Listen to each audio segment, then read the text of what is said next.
O Tanjoubi omedetou gozaimasu. Isto é japonês para parabéns. O Observador faz 12 anos e, em vez de bolo, oferecemos uma visita ao Japão com a Pinto Lopes Viagens. Assine por apenas 39,90€ e habilite-se a ganhar. 12 anos a escrutinar o poder, 12 mil quilómetros para celebrar. Assine hoje em observador.pt. Arigatou. Diana Rosa.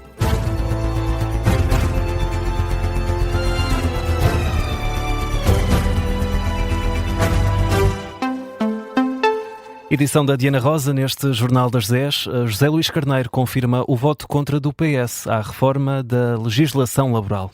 O secretário-geral socialista já leu o documento do governo, diz que se trata de uma contra-reforma e reafirma o chumbo do Partido Socialista.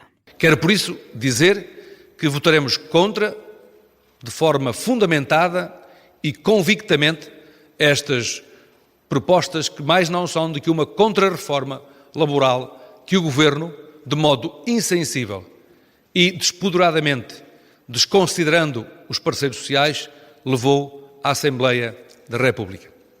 O líder socialista anuncia ainda que na próxima semana o PS vai apresentar outra proposta. Procurarei dar o meu contributo para relançar o diálogo social, apresentando durante a próxima semana uma proposta relativa às condições para a competitividade da economia portuguesa, para a produtividade desta economia e das nossas empresas e, simultaneamente, para a valorização dos salários e para a formação e a requalificação dos trabalhadores.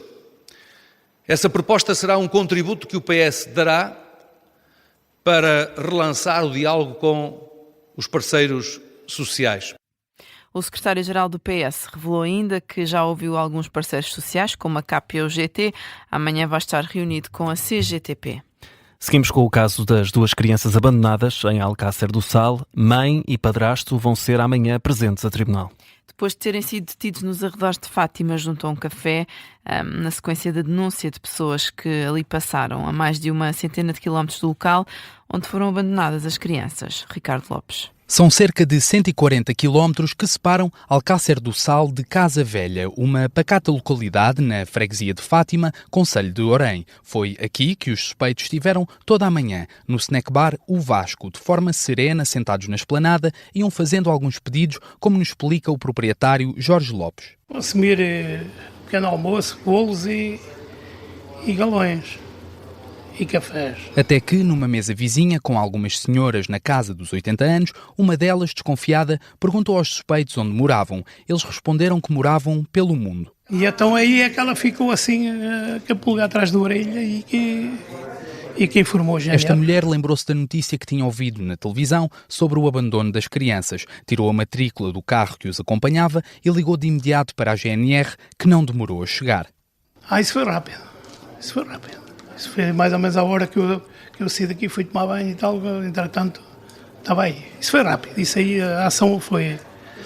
E mal chegaram, abordaram-os de imediato. Logo direto a eles. Também não havia cá outra gente, não é? Só cá estava eu e mais eles dois. Chegaram 5 elementos da GNR à paisana, 4 foram de imediato abordar o casal, enquanto o outro foi explicar a Carlos, mesmo sem dizer o motivo, que tinham de levar aqueles 2 clientes. Perguntaram-me se estava há muito tempo ou não, então eles consumiram o que está consumido, está pago, está tudo armado, está tudo ok. E depois, olha, estão a se admirar se a gente os levar. E assim foi, algemaram-nos e seguiram para o posto da GNR de Fátima, onde mantiveram os suspeitos sob custódia. Amanhã, a mãe e o padrasto das crianças serão presentes a tribunal em Grândola. Por enquanto, ainda continuam detidos na GNR. A reportagem é do Ricardo Lopes, em Fátima.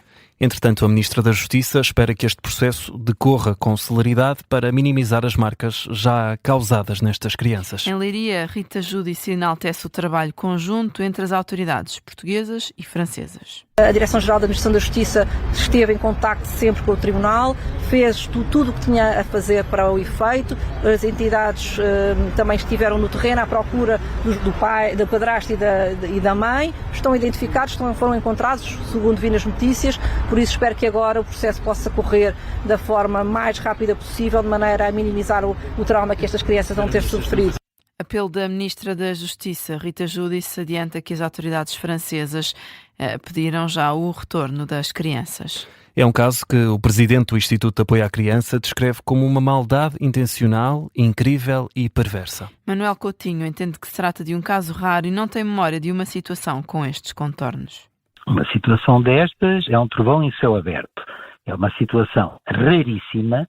O Instituto de Apoio à Criança, que trabalha e promove os direitos da criança desde 1983, e eu estou lá desde 88, coordeno a linha SOS Criança. Esta linha já salvou mais do que o equivalente a 3 estádios de futebol cheios de crianças. Uma situação com este tipo de privacidade nunca me apareceu.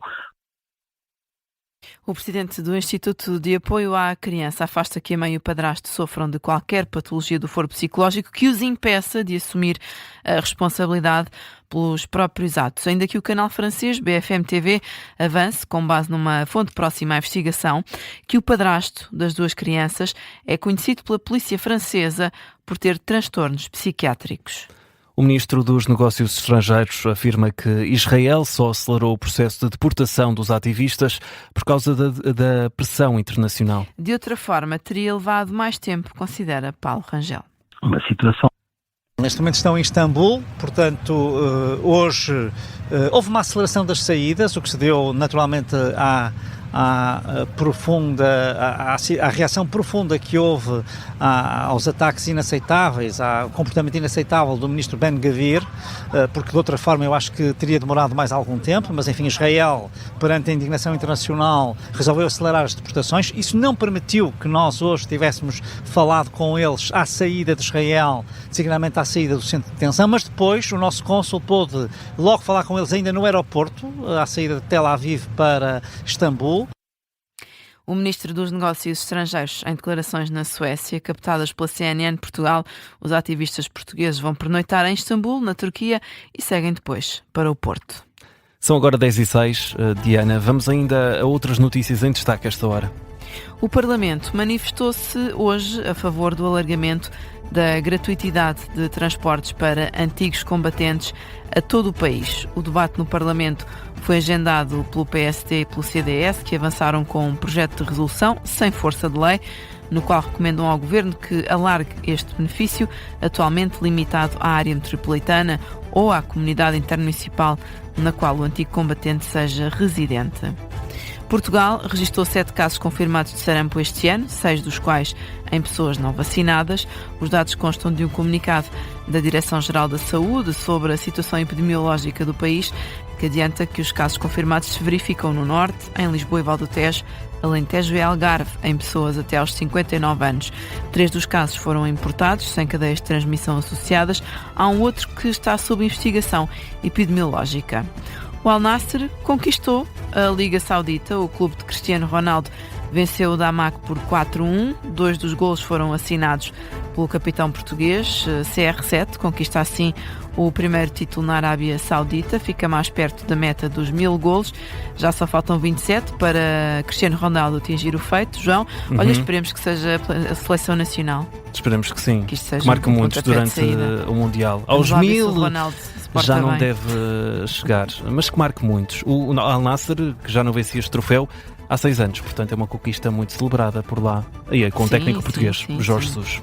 Ponto final nesta edição das 10 com a Diana Rosa.